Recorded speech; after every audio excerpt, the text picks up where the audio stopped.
ભારતના સંવિધાનના અનુચ્છેદ 174(1) મુજબ ગુજરાત રાજ્યના માન્ય રાજ્યપાલ આચાર્ય દેવવ્રતજીએ ગુજરાત વિધાનસભાનું છઠ્ઠા સત્રનું આહવાન આજે તારીખ 20 જાન્યુઆરીના રોજ કરવામાં આવ્યું છે. ગુજરાત વિધાનસભાનું બજેટ સત્ર તારીખ 19 ફેબ્રુઆરીના રોજ માન્ય રાજ્યપાલશ્રીના સંબોધનથી બપોરે 12 કલાકે ચાલુ થશે.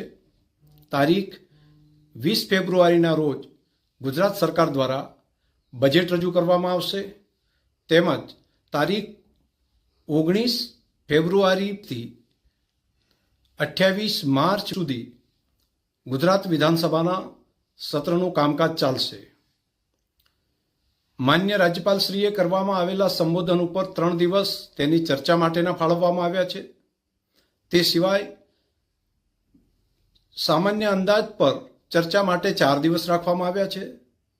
5 દિવસ સરકારી વિધેયકો અને સરકારી કામકાજ માટે, 12 દિવસ અંદાજપત્રની માગણીઓ ઉપરની ચર્ચા માટે રાખવામાં આવ્યા છે.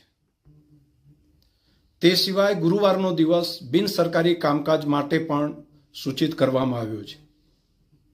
ગુજરાત વિધાનસભાનું આ સત્ર માટેના કામકાજ માટેના 26 જેટલા દિવસો રહેશે અને 27 જેટલી બેઠકો અત્યારે અંદાજવામાં આવી છે.